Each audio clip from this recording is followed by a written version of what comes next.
독일의 대문호였던 괴테라는 사람을 여러분 아시죠? 이 괴테라고 하는 사람이 주옥 같은 작품들도 많이 남겼고 그 작품들 속에 정말로 우리 인생에 큰 충격과 감동을 주는 그런 글들과 문구들이 많이 있음을 보게 됩니다. 괴테가 한 유명한 말들 가운데 이런 말이 있습니다. 인생은 속도가 아니라 방향이다. 인생은 속도가 아니라 방향이다. 여러분 이 말을 들으니까 공감이 됩니까? 인생은 얼마만큼 빨리 가느냐가 아니라 어떤 방향으로 가느냐가 더 중요하다. 그 말을 괴테가 했습니다. 러시아의 대문호였던 톨스토이 같은 사람도 비슷한 말을 했습니다. 속도보다 방향이 중요하다라고 하는 글에 인생은 레이싱 경기가 아닙니다. 남들보다 조금 빠르다고 해서 그것이 곧 인생에서 성공을 말하지 않습니다. 방향이 올바르지 않다면 오히려 빠른 것이 재앙이 될 수도 있습니다. 우리에게 필요한 것은 시계보다는 나침판입니다. 얼마나 빠른가 보다 얼마나 올바른 방향으로 가고 있느냐 하는 것이 더 중요합니다. 인생의 성공이란 마지막 숨을 거둘 때까지는 누구도 알 수 없는 것입니다. 남들보다 조금 느리다고 해서 조급해할 필요는 없습니다. 차라리 조금 느린 것이 여유를 가지고 방향을 찾기에는 유리합니다. 중요한 것은 속도가 아니라 방향이라고 하는 것을 항상 기억하세요. 톨스토이가 그렇게 말을 했다. 오늘을 살아가는 현대인들은 남에게 뒤질세라 부지런하게 달려가고 있습니다. 애기들도 봐요. 여러분들이 성장할 때 어린 시절에는 그냥 놀고 집안에 일소리 없으니까 집안일 돕고 그랬잖아요. 그죠? 저도 조만할 때 모내기 시절 되면은요, 모심으로 돌아다니고 장침대로 붙잡혀 다니고 일하면서요. 요즘 부모들은요, 어떻게 하면 자식이 성공할 수 있을까? 교육열이 얼마나 높은지 몰라요. 대한민국 국민은 세계 어느 나라 국민들의 어머니 아버지보다 교육열이 높아요. 제 동생이 독일에 가서 지금 20년 넘게 목회 사역을 하고 있는데 박사 과정에 들어가서 대학에서 박사 과정 입학 허가가 떨어지기 전까지 재수시하고 한 살 난 조카가 독일에 들어가지 못하고 한국에서 대기하고 있었어요. 박사 입학 허가가 뭐 히브리어, 헬라어, 라틴어 이런 언어들 시험을 통과하니까 입학 허가가 돼서 이제 독일로 갈 수 있게 됐어요. 박사 과정 가족이라고 해서 이제 거기에서 생활할 수 있게 됐거든요. 그 2살짜리 조카가 독일에 들어가서 이렇게 한 해 한 해 보내는데 6살쯤 돼서 독일 유치원에 입학을 했습니다. 독일 유치원에 입학을 했는데 이 6살짜리 애가 독일말을 잘하는 거예요. 한국인이. 거기에다가 막 산수도 잘해요. 독일말도 잘해요. 한국말도 잘해요. 그러니까 독일 학교의 유치원 선생님이 천재가 우리 학교에 입학이 난리가 나는 거예요. 그래서 도대체 이 부모가 아이를 어떻게 교육을 했기에 이 6살짜리 아이가 천재냐 이래가지고 부모를 불러서 한번 물었더니 대답하기를 한국에서는 누구나가 다 이렇게 교육을 한다는 거예요. 교육으로 조기 교육으로 말미암아 애가 이렇게 단어도 문장도 산수도 술술술술 풀어간다. 독일 사람들이 듣고 깜짝 놀라다. 독일에서는 조기 교육 하지 말라고 그래요. 일찍 언어를 알고 글을 읽고 글을 쓰게 되면 나중에 학문에 대한 흥미를 잃어버린다고 일찍 가르치지 말고 그냥 뛰놀고 만지고 느끼고. 우리나라의 놀이터는 가면은요 얼마나 잘해놨는지 모릅니다. 독일 마을에 놀이터 가면은요 나무 짝대기 가지고요 미끄럼틀 만들어 놓고 나는 후진국도 아닌데 왜 이래 놨나 싶어. 산산 바닥도 전부 흙이에요. 그 흙 만지고 모래 만지고 자갈 만지고. 이게 이제 교육의 차이라. 우리나라 부모들만큼 조기 교육에 관심이 많은 사람 없습니다. 조금 경제적으로 여유가 있거나 자녀 교육에 더 관심을 쏟는 사람들은요, 초등학교 입학할 때쯤 되면 대구 같으면 어디로 이사가요? 수성구로 이사가요. 수성구로 이사갈 만큼 수준이 안 되는 사람들, 경제적 여유가 없는 사람은 어디로 가는 줄 알아요? 달성으로 갑니다. 왜? 해마다 서울대학교 들어가는 숫자가 수성구가 제일 많고 두 번째 달성구가 많기 때문에 그렇게 간다란 말이에요. 우리 달성군에는 그러면 어떠냐? 농어촌 특혜가 있기 때문에 공부를 그만큼 잘 못해도 농어촌 특혜 입학이 허용되기 때문에 그것 때문에 대구에서 공부를 하는데 대구 시내에서는 경쟁력이 떨어진다 싶으면 어디로 와요? 달성구 현풍으로 테크노로 이사와서 입학을 해서 농어촌 특례 혜택을 보면서 스카이 대학에 들어가려고 그렇게 하는 거예요. 이게 지금 남들에게 뒤지면 안 된다. 다른 사람보다 조금이라도 앞서가야 된다. 이런 생각 때문에 이런 결과물들이 생겨나는 거예요. 그래서 세계 120여 개의 나라들 가운데 달리기 시키면 어느 나라 국민이 제일 잘 빨리 달리는 줄 알아요? 대한민국 국민. 1, 2, 3등 안에 들어요. 빨리빨리! 공사도 시켜보세요. 공사도 빨리빨리! 제가 어느 때문에 필리핀에 좀 가서 잠시 공부를 할 때 보니 와, 그 사람들 일하네요. 세워라 내워라. 날 더우면 날 덥다고 안 하고, 바쁘면 바쁘다고 안 하고, 비 오면 비 온다고 안 하고, 잠 오면 잠잔다고 안 하고, 건물 하나 짓는데 얼마나 드디 듣는지. 대한민국 국민인 저도 천불이 나서 야, 저래가 왜 사노? 집은 언제 짓노 싶을죠. 우리나라는 보세요. 집 짓는 거예요. 요즘 모듈 시스템으로 집 지어버리면 한 달 안에요 2,000집 다 지어버려요. 조각조각 해가지고 탁탁 만들어 와가 출애란에 싣고 와가지고 크레인 딱딱 뜯어얹어가지고 딱 짜맞추게 해버리면은 20일도 안 걸려가지고 집 완성돼요. 대한민국 국민만큼 빨리빨리 잘하는 사람이 없다 이 말이에요. 그런데 여기에 문제가 있더라. 빨리빨리 하면은 다 좋으냐? 아니더라는 거예요. 빨리 달려서 오히려 문제가 될 때가 있더란 말이에요. 왜 문제가 되느냐? 가야 될 정확한 방향으로 빨리 달리면은 문제가 없는데 방향 설정이 잘못되면 빨리 달리면 달린 만큼 되돌아와야 되니까 결국은 후회하는 삶이 되더라. 그래서 여러분 속도보다 뭐가 중요하다고요? 방향이 중요하다. 그 말이에요. 우리가 지금 열심히 살면 된다고 생각하고 열심히 살잖아요. 열심히 살아야 된다라고 생각하고 열심히 살으라고 말하잖아요. 근데 이 생각과 말 속에도 문제가 있다. 삶의 바른 방향을 정해놓고 열심히 살고 열심히 노력하면 되는데 삶의 방향이 잘못 정해지면은 열심히 살고 열심히 노력하면 된다라고 하는 이 말이 엄청난 문제를 유발할 수 있는 가능성이 있다라고 하는 거예요. 그래서 더 중요한 건 뭐냐? 내가 지금 열심히 살아야 된다. 열심히 살고 있다. 이것보다 더 중요한 게 내가 어느 방향을 향해서 열심히 살아야 된다고 생각하고 열심히 살고 있느냐. 이게 훨씬 더 중요하다라고 하는 사실을 오늘 저와 여러분이 깨닫기를 바랍니다. 오늘 본문 말씀에 보면 예수님은 지혜로운 두 사람을 소개하고 있습니다. 이 말씀 뒤에도 보면은 그물 비유도 나오고 여러 비유들이 나와요.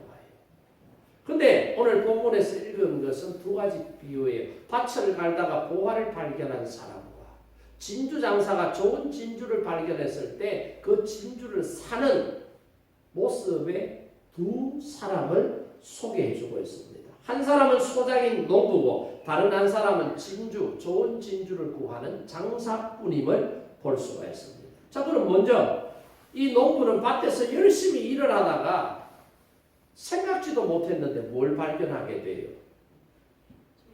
보물 상자를 발견하게 되는 거예요. 뭔가 밭을 파고 밭을 일구는데 뭔가 이상해 느낌이. 그래서 이게 뭔가 싶어서 그 위치에다가 삽질을 하고 괭이질을 하면서 팠더니 그 밑에 뭐가 있어요? 보물 상자가 하나 묻혀 있더라. 이 보물 상자 안에 뭐가 들어있나 궁금해서 보물 상자를 열어보니까 그 안에 뭐예요? 진귀한 보석들, 보물들이 들어있다는 거예요. 그래서 농부는 그 보물 상자를 다시 그곳에다가 탁 묻어두고는 흙으로 싹 묻어버리는 거예요. 그리고 가서는 어떻게 해요? 그 밭의 주인을 만나서 그 밭을 내게 파십시오. 내가 돈을 넉넉하게 쳐드리겠습니다. 그래서 어떻게 해요? 자기의 전 재산을 팔아서 보물 상자가 묻혀있는 밭을 사더라는 거예요. 등기를 쳐버렸어요. 그러면 이제부터 그 밭의 소유권자는 누가 되는 거예요? 이 농부가 되는 거예요. 밭을 사지 않고 그 밭에서 보물을 발견하고 그 보물을 자기가 가져가면 어떻게 해요? 재물 손괴 범죄가 걸려요. 남의 것을 절취한 범죄자가 되는 거예요. 왜? 그 땅에 묻혀 있으니까 그 땅 주민의 것이잖아요. 그러니까 지혜로운 농부는 자기 전 재산을 다 팔아서 그 밭을 샀어요. 왜? 자기 전 재산보다 그 밭에 묻혀 있는 보물 상자 안에 들어있는 보물의 가치가 훨씬 더 소중하고 많은 것이었기 때문에 자기의 전 재산을 팔아서 샀다. 그래서 오늘 본문 44절에 보세요. 천국은 마치 밭에 감추인 보화와 같으니 사람이 이를 발견한 후 숨겨두고 기뻐하며 돌아가서 자기의 소유를 다 팔아 그 밭을 사느니라. 그렇게 말씀합니다. 그리고 두 번째 사람은 어떤 사람이에요? 진주 장사예요. 이 사람도 좋은 진주가 있는 곳을 찾아서 다니는 거예요. 좋은 진주가 있다고 하면 소문을 듣고 그 진주를 사서 비싼 가격에 팔기 위해서 진주를 찾아다니는 사람. 근데 어느 날 아주 좋은 진주를 만나게 되었습니다. 좋은 진주를 만났을 때 이 사람은 지체 없이 어떻게 해요? 자기의 모든 소유를 다 팔아서 그 진주를 샀다 그랬습니다. 그게 45절과 46절의 말씀이에요. 또 천국은 마치 좋은 진주를 구하는 장사와 같으니 극히 값진 진주 하나를 발견함에 가서 자기의 소유를 다 팔아 그 진주를 사느니라. 여러분, 이 두 가지의 비유의 목적이 뭐예요? 천국이라는 것이 얼마나 귀하고 좋은 것인지. 자기의 전 재산을 팔아서 밭을 샀을 때 그 밭에 묻혀있는 보물 상자 같은 게 천국이다. 진주가 널려있지만 그 많은 진주들 가운데 가장 좋은 진주를 발견하고 그 진주를 살 때 자기의 전 재산을 팔아서 그 진주를 사는 사람처럼 천국이라고 하는 것은 가장 좋은 것, 가장 귀한 것, 사람이 가질 수 있는 가장 좋은 것이다 라고 하는 것을 말해주고 있는 거예요. 그러니까 천국을 소유한다라고 하는 것은 이 밭을 산 농부나 진주를 사고 파는 진주 장사꾼이나 똑같은데 천국을 소유하는 과정에서 약간의 차이점이 있습니다. 그 차이점이 뭐예요? 농부는 일하다가 우연히 보물을 발견하게 되었어요. 그런데 진주 장사는 어떻게 해요? 좋은 진주를 찾아다니다가 좋은 진주를 찾게 되었다. 이 말이에요. 그러니까 한 사람은 우연히 보물을 발견했고 한 사람은 좋은 진주를 찾다가 좋은 진주를 발견하게 되었다. 이 말이에요. 자, 그럼 이걸 우리가 어떻게 해석을 해야 되느냐? 한 사람은 예수님을 우연히 만나게 된다는 거예요. 밭을 갈다가 보물 상자를 발견한 사람처럼 우연히 예수님을 만나게 돼서 예수님이 보물이라는 것을 깨닫고 예수님을 믿는 믿음의 사람이 되었다는 이야기고요. 진주 장사는 진리가 무엇이냐, 영생이 어디 있느냐, 천국은 어떻게 해야 소유하느냐, 이것을 찾아서 나선 사람이에요. 그것을 찾다가 노력하다 보니 세상에 다른 종교로는 안 돼. 천하에 구원 얻을 이름은 예수님밖에 없다라고 하는 사실을 비로소 깨닫고 찾게 된 거예요. 그래서 자기의 소유를 다 팔아서 그 진주를 사서 구원받게 되었다. 그 이야기예요. 그러니까 한 사람은 우연히 쉽게 발견을 했고 한 사람을 찾기 위해서 노력하다가 마침내 노력의 결과물로 찾게 되었다. 그 이야기예요. 예를 들자면 성경에 나오는 사도 바울의 제자였던 디모데 같은 사람을 보세요. 그 외할머니와 어머니를 통해서 예수님을 쉽게 영접하게 되고 믿음의 사람으로 성장하게 되고 훌륭한 복음의 증인으로 사역을 감당한다라고 성경이 소개를 하고 있습니다. 반대로 사도 바울 같은 사람은 하나님이 어떤 분인지에 대해서 알기 위해서 율법을 공부하는 율법학자가 되었어요. 그러다 보니 하나님 아닌 예수가 하나님의 아들이라고 말하니 거기에 분노해서 예수 믿는 사람들을 핍박하는 일에 열심히. 그런데 나중에 보니까 다메섹에서 부활하신 예수님의 음성을 듣고 예수님을 만나니 지금까지 자신이 알고 있었던 것이 잘못된 지식과 정보요 신앙이었다는 것을 깨닫고는 어떻게 해요? 회심을 하게 되는 거예요. 이게 진주 장사와 같은 모습이 바울 안에 있다는 것을 우리가 보게 됩니다. 그런데 농부든 진주 장사든 이 비유 가운데 두 사람의 공통점은 뭐냐? 공통점이 뭐예요? 성경을 읽어보니까 공통점이 나오는데 그게 뭐예요? 자기의 전 재산을 팔아서 밭을 샀다. 자기의 전 재산을 팔아서 진주를 샀다. 이게 공통점이에요. 그러니까 보물과 진주가 상징하는 게 뭐예요? 천국이잖아요. 천국을 가리키잖아요. 그러니까 농부가 천국이 무엇인지 몰랐을 때, 어떻게 해야 천국 갈 수 있는지를 몰랐을 때는 그냥 살았는데, 농부가 천국이 무엇인지, 어떤 사람이 천국에 갈 수 있는지를 깨달았을 때는 어떻게 하더라는 거예요? 자기의 전 재산을 팔아서 그 천국을 믿음으로 사더라는 거예요. 진주장사도 마찬가지예요. 천국이 무엇인지 몰랐을 때는 이게 천국인지 저게 천국인지 여기도 가보고 저기도 가보고 여기도 찾고 저기도 찾아봤는데 마침내 좋은 진주를 딱 찾았을 때 자기의 전 재산을 다 팔아서 그 진주를 사더라 이 말이에요. 천국을 사더라 이 말이에요. 그러니까 이 천국이라는 것이 얼마나 가치 있는지를 우리에게 말해주고 있다. 내 전 재산을 다 팔아서 천국을 사더라. 이게 지금 공통점이에요. 마태복음 19장 말씀에 보면은 한밤중에 예수님을 찾아왔던 한 청년의 이야기가 기록되어 있습니다. 이 청년은 아직 젊은 청년이었지만 굉장한 실력과 능력을 가진 사람, 금수저였습니다. 성공한 사람이었습니다. 그런데 이 사람이 고민했던 하나의 고민이 뭐예요?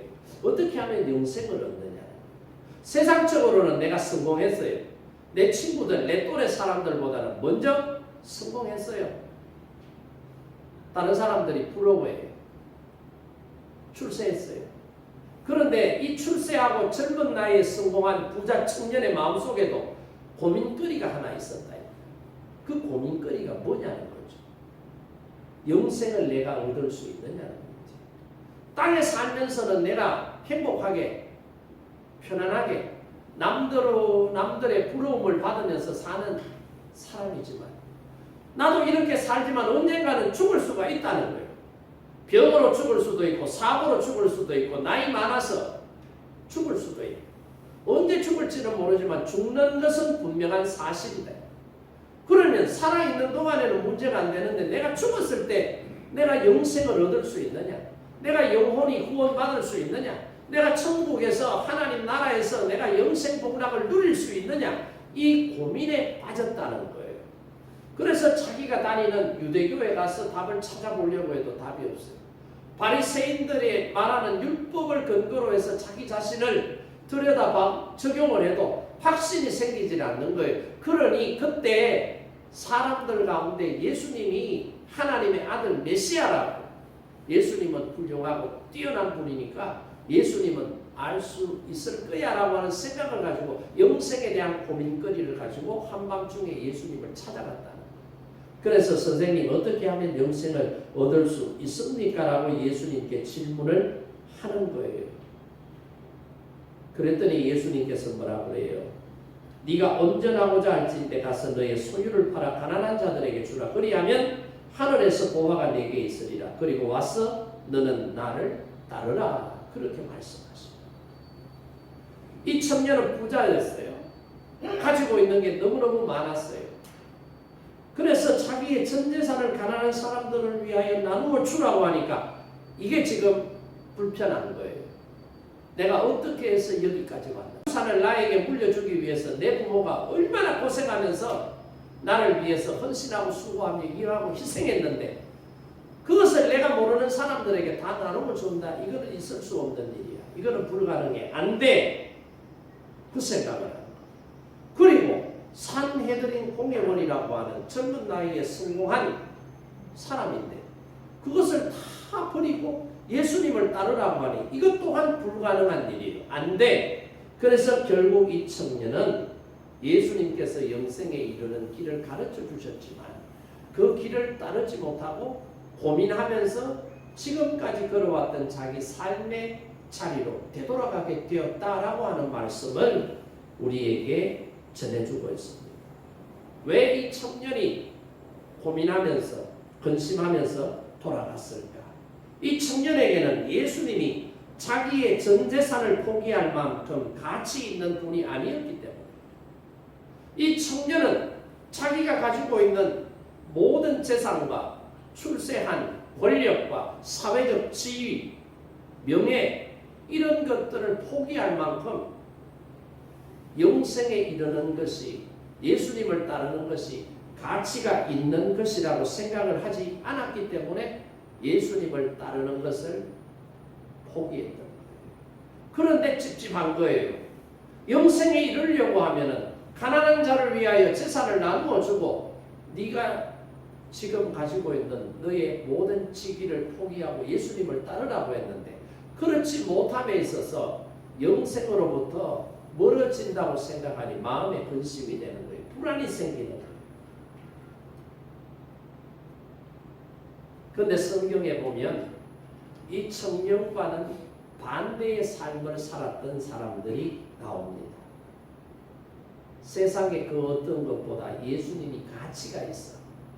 세상의 어떤 것보다 예수님과 함께하는 것이 보람되고 예수님과 함께할 때에 영생을 얻게 된다는 것을 깨달은 사람들이 있었다. 예를 들어 볼까요? 예수님의 제자들 가운데 베드로, 안드레, 야고보, 요한 이 사람은 갈릴리 호수에서 고기를 잡는 어부들이었어요. 고기를 잡고 있고 다시 고기를 잡기 위해서 배와 그물을 손질하고 있는 그들에게 예수님께서 찾아오셔서 뭐라고 했어요? 나를 따르라. 내가 너희로 하여금 사람 낳는 어부가 되게 해주겠다. 라고 말씀하셨을 때 베드로와 안드레는 배와 그물을 버려두고 예수님을 따랐다고 했습니다. 야고보와 요한도 그 부친과 배와 그물을 버리고 누구를 따르더라고요? 예수님을 따르더라는 거예요. 왜 따라갔을까? 왜 아버지도 버리고 왜 배도 버리고 직업도 버리고 왜 예수님을 따랐을까? 예수님이 훨씬 더 값어치가 있다라고 생각이 되었기 때문에 그렇게 결정을 한 거예요. 세무공무원이었던 마태 같은 사람도 보세요. 세리장이었어요. 세리장. 이런 사람들도 안정된 직장이잖아요. 요즘 세무공무원 여러분 얼마나 벌빨 있어요. 편안하게 직장 생활해요. 돈도 많이 벌어요. 남들의 부름도 받아요. 그런데 세무공무원의 직장을 사표 쓰고 어떻게 해요? 예수님을 따르더라는 거예요. 예수님이 얼마나 가치 있는지를 모르는 사람들이 볼 때는 야, 이 바보 쪼다야. 너 직장이 얼마나 좋은데 왜 그런 직장을 사표 써? 그 직장에 다니면 한평생 퇴직할 때까지 돈 잘 벌고 편안하게 잘 살 텐데 행복할 텐데 안정된 삶을 구할 건데 왜 그걸 포기하고 사표를 쓰려고 그래? 그것도 사표를 쓰면 더 좋은 직장이 있을 때 사표를 써야 되지. 예수님은 집도 절도 없는 사람인데 머리 둘 것도 없는 사람인데 왜 예수님을 따라가겠다는 거예요? 이 바보 멍청아 라고 말했을 거예요. 그런데 마태는 세무공무원의 직업보다 예수님을 따르는 것이 훨씬 더 가치가 있다고 생각을 했기 때문에 예수님을 따라 나선 거예요.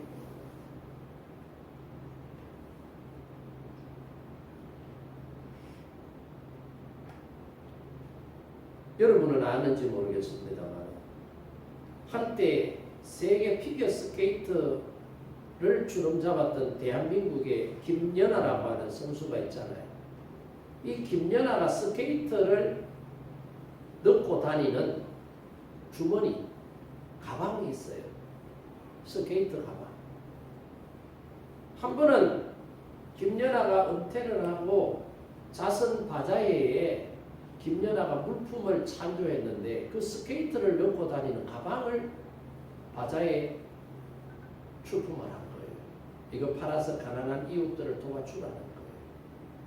그랬더니 김연아 스케이트를 넣고 다니던 가방이 얼마에 팔린 줄 알아요? 3,440만 원에 팔렸어. 미국 메이저리그에서 최고의 인기를 부과하고 있는 선수가 누군지 알아요? 모든 스포츠, 축구, 미식축구, 야구, 배구, 농구, 배드민턴, 스케이트 선수 등등에서 모든 경기 종목을 총틀어서 6억 달러를 받았던 사람은 오타니라고 하는 사람이 최초래요. 그 오타니가 투수로도 10성 이상을 하고 타자로도 50홈런 이상을 때리는 거예요. 그러니까 인기가 어마어마한 거예요. 오타니를 후원하는 일본 기업들, 오타니가 입는 유니폼, 심지어 오타니가 키우는 개만 텔레비전에 나와도 사람들이 막 좋아가지고 막 박수를 친다. 그거 몰라? 오타니가 2024년도 메이저리그에서 홈런을 때렸는데 54개를 쳤어요. 도루는 56개인가 59개인가 도루를 했어요. 50 최초의 클럽맨이 됐어요. 50호 홈런을 때렸을 때 그 공을 어떤 사람이 주었어요. 50호 홈런 공을 야구장에 구경 갔다가 잡은 거예요. 그 오타니가 50호 홈런을 때렸을 때 홈런 공이 얼마짜리인지 아세요? 경매 시장에 나왔는데 그 공이 얼마에 낙찰되는지 아세요? 60억에 낙찰됐어요. 60억. 우리나라의 BTS 방탄소년단이라고 하는 노래 잘하는 아이돌 그룹이 있죠. 그 아이돌 그룹이 미국에서 공연을 하는데 그 공연하는 표가 얼마짜리인 줄 알아요? 우리 돈으로 1,120만 원. 1,120만 원짜리 티켓 하나 살라고 사람들이 몇 날 며칠 줄을 서서 기다린다. 저나 여러분이 생각할 때 이게 지금 이해가 돼요, 안 돼요? 방탄소년단이 뭔데? 나는 우리 동네 대구에 뭐 조용필 씨가 와가 노래한다 해서 나 관심 하나도 없어요. 난 돈 줄 테니 가서 한번 들어볼래? 그러면 내가 한번 생각해볼까? 근데 돈 주고는 안 간다니까. 왜?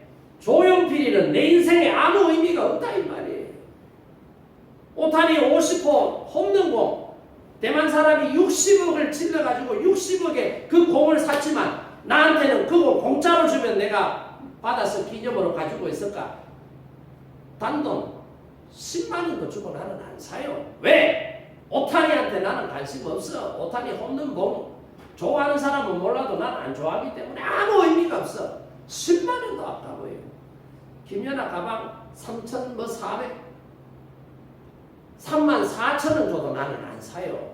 백화점 가가지고 새 거 사지. 서문시장에 가가 새 거 사지. 남들이 쓰던 거 그거 중고 그거 뭐하러 사와요. 왜? 나한테는 의미가 없단 말이에요.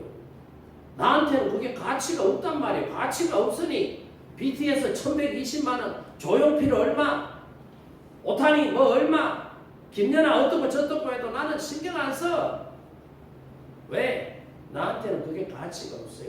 근데 그게 가치가 있다고 생각하는 사람은 없어요. 참 미국 사람들 방탄소년단 노래 뭐 하면 막 미치고 난리를. 나는 예수님이 재림하셨다고 그래도 우리 교인들 그래 안 할 것 같아.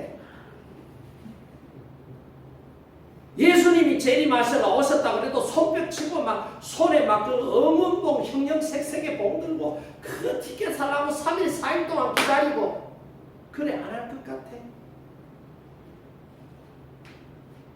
그런데 그 사람들은 그렇게 하는 거예요. 왜? 그 사람들한테는 그게 가치가 있고 의미가 있기 때문에 그렇게 하더라는 거예요.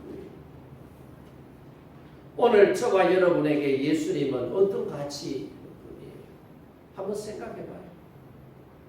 예수님을 위해서 시간 쓰는데 인색해하는 사람들 문제 있어요. 문제 있다니까.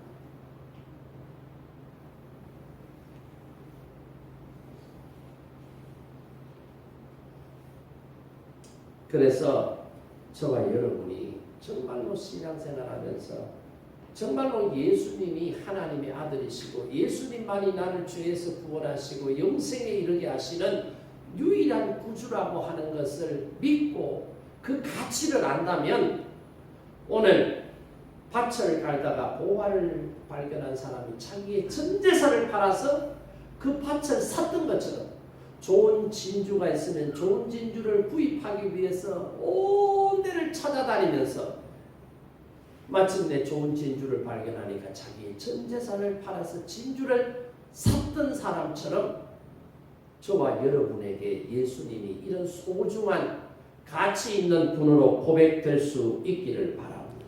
아멘.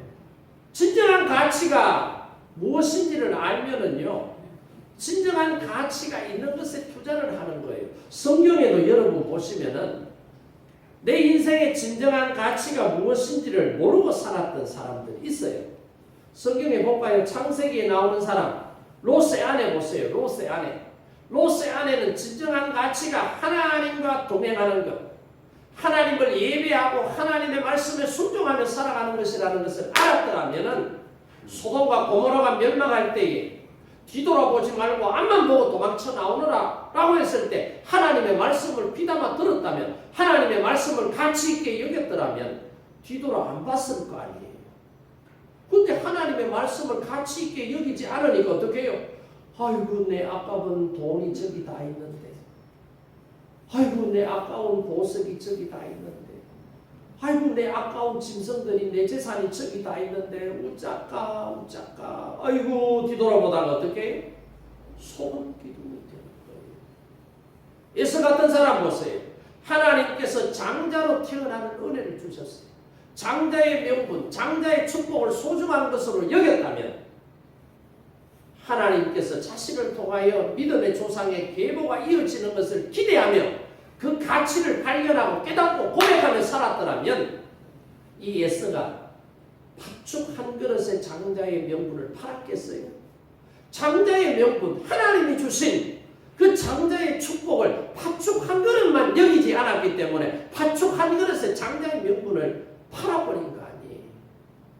사울 왕 보세요. 이스라엘의 초대왕, 얼마나 의미 있는 왕이에요. 그런데 전에는 하나님이 이스라엘의 왕이라는 고백을 가지고 살았는데 자신이 왕놀이를 해보니까 힘이 있어, 재미가 있으니까 이제 이스라엘의 나라, 이 나라의 왕은 하나님이 아니라 내가 왕이다.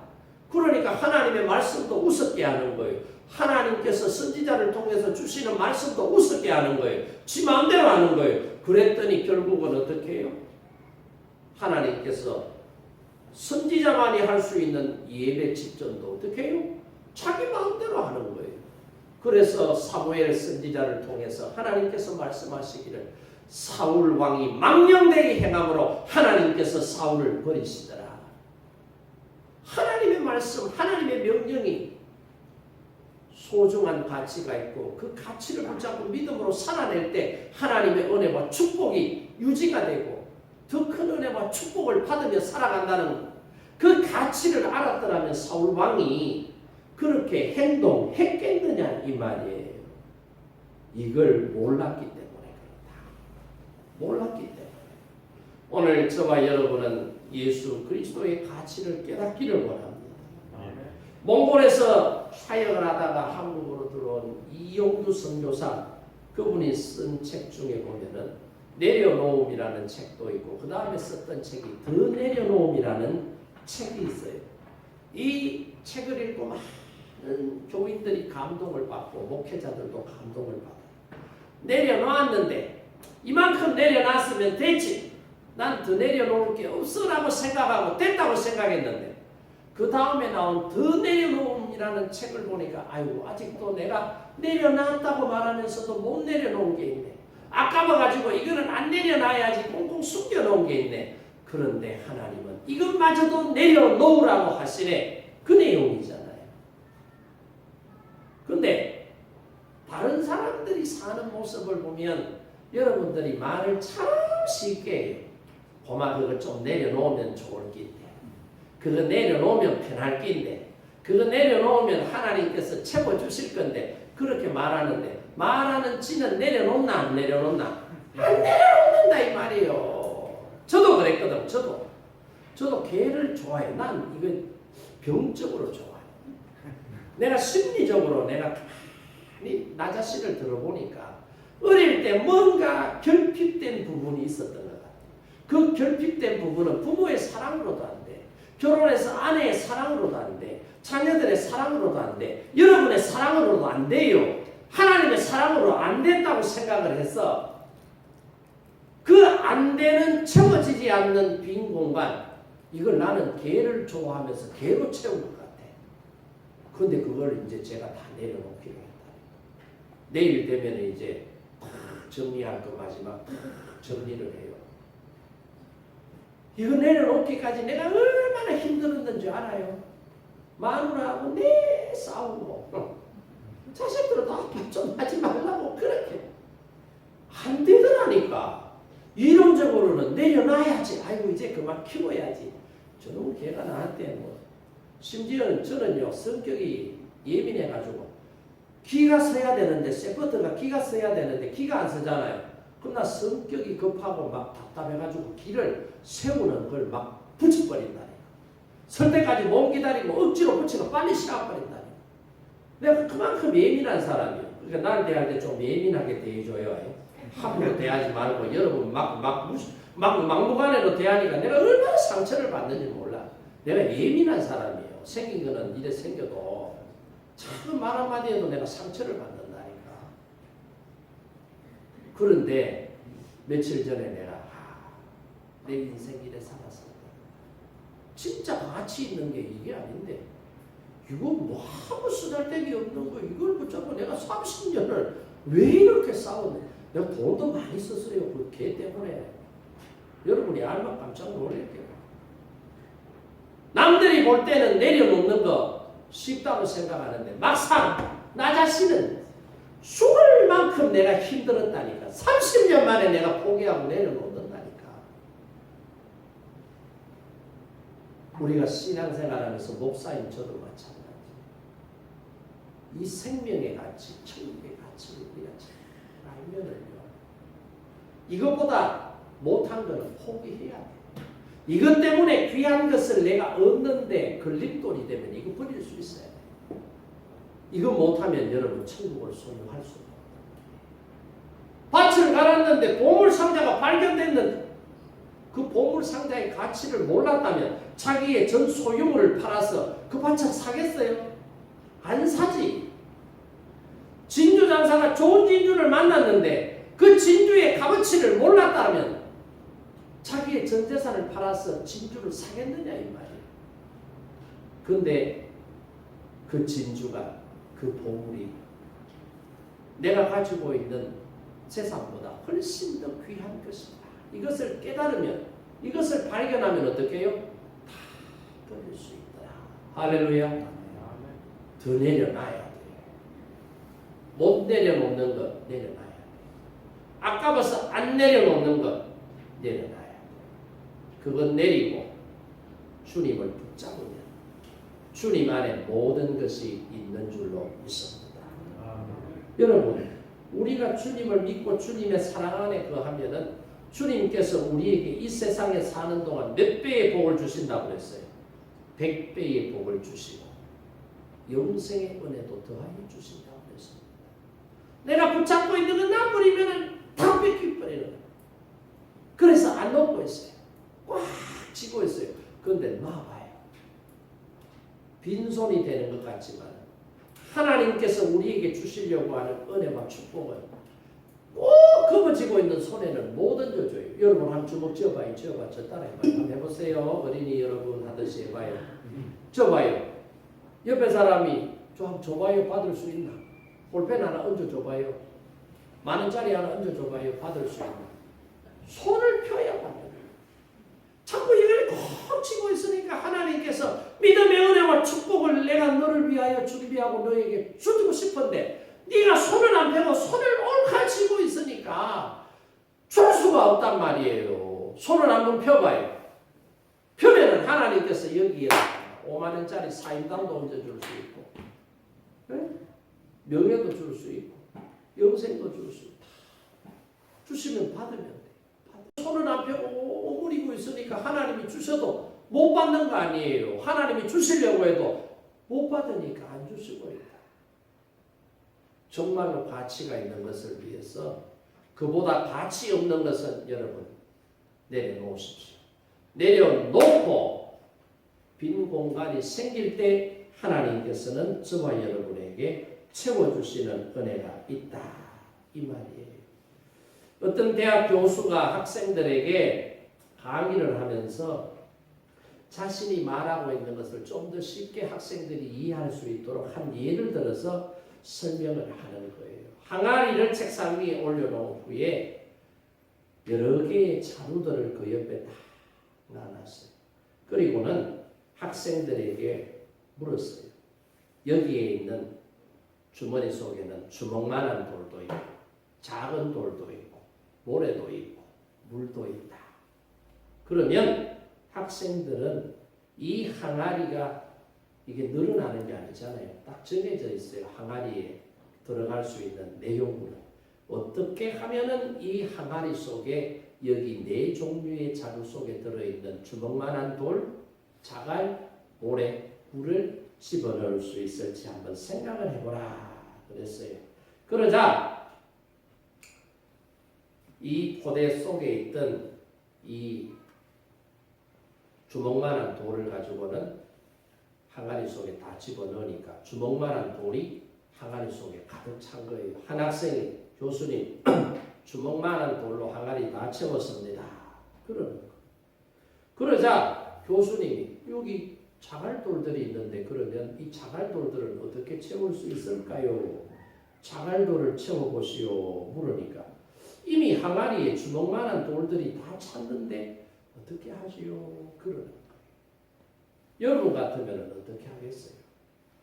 큰 돌을 넣고 그 다음에 자갈돌을 넣는 거예요. 주먹만한 돌을 다 채우지 말고 주먹만한 돌을 항아리 밑바닥에 깔고 그리고 자갈돌들 작은 돌들을 집어넣으면 주먹만한 돌들 사이에 틈새가 있어요? 없어요? 그럼 거기 들어가요? 안 들어가요? 들어가요. 그리고 난 다음에 모래들을 어떻게 해요? 주먹만한 돌과 자갈돌들 사이에 끼워지면 또 틈새가 있어요? 없어요? 거기에 틈새가 있어요. 거기에 뭘로 채워요? 모래 알맹이로 채우면 돼요.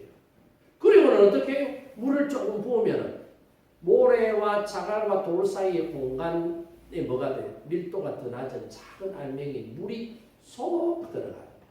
이렇게 해서 다 채우면은 다 채울 수 있다라는 거예요. 그래서 이 실험을 통해서 이 실험의 의미가 뭐냐? 만약 여러분들이 큰 돌을 먼저 넣지 않고 모래를 넣는다든지 자갈돌을 먼저 넣으면 넣을 수가 없어. 큰 돌을 넣고 큰 돌만 다 넣어도 나머지는 못 넣어요. 근데 큰 돌 넣고 자갈돌 넣고 모래 넣고 물 넣고 하면은 이런 순서대로 하면 다 넣을 수 있다라고 생각하는데 이게 정답이 아니라는 거예요.